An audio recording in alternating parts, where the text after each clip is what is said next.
Hi everyone, Coach Ali here. This is a little video about sleep efforts, and more specifically when we sort of get into the trap that everything becomes a sleep effort, right? Or we overthink that everything is a sleep effort. So this is in response to a question I got from Kathy. So Kathy, this is for you. Hi Kathy. Excuse me.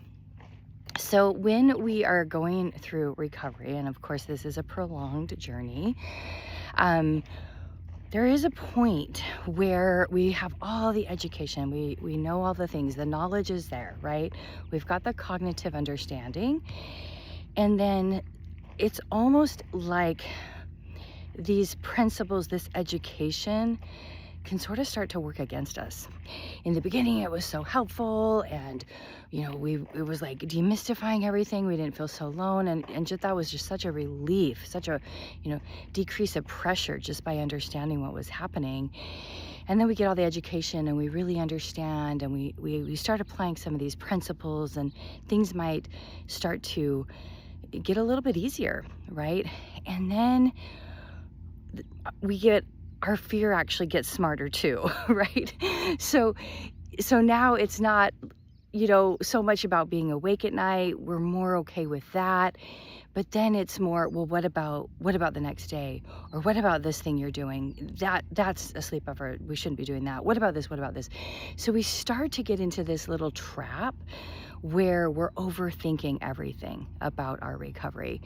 And it's really, really common. It's really part of the process. So it's not anything to worry about.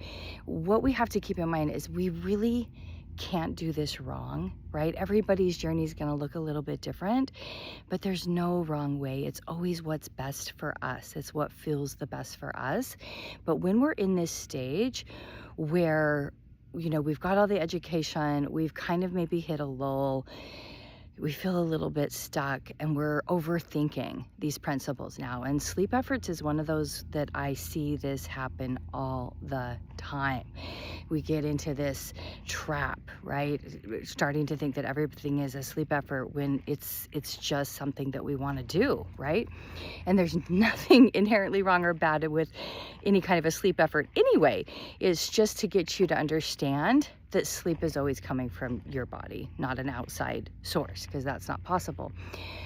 So your question, Kathy, was specifically about these YouTube videos that you're watching that are they're making you laugh and you find yourself falling asleep and you're thinking that oh no, is this a sleep effort? And it's really interesting because this is one of the ways, right, that we tell people, like, befriend, embrace this wakefulness, do whatever you want, watch a video, read a book, watch Netflix, do whatever you want that feels just better than sitting there fighting this experience of being awake, right? Just accept that I'm awake and do what I want that's more comfortable than the resisting and the fighting. Is the idea. Okay, so here's the thing. When you're watching this video, because that's what feels good for you to do, and you start laughing, you're watching these funny videos, nothing can signal safety faster to the scared brain than presence and laughter.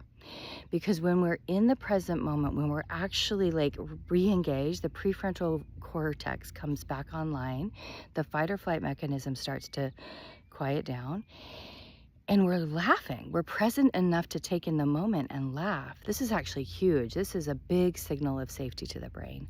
So you are definitely not doing anything wrong with that. That is a perfectly wonderful way to befriend and embrace this moment of wakefulness. We always just say right at the bat, everybody prefers to sleep well. Every human prefers that.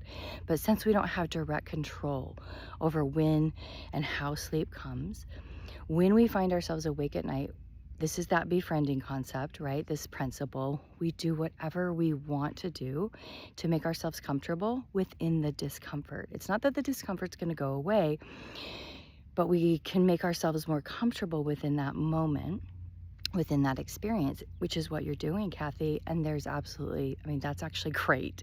You're signaling safety to the brain. The biggest thing right here, right now, with this stage of recovery is to let go of the reins a bit. Zoom out. Don't overthink all of these principles. Let them, just give them some slack now. You know, it's okay. Whatever feels good for you, whatever feels right and best is the way. So loosen the grip, loosen the grasp on trying to, again, micromanage all of these things. Take a zoom out and do what feels best for you, and try to not overthink the things, because it's all okay. You can't do this wrong. And I think that will really help you to just know this is all just part of the process. Yeah, it absolutely is.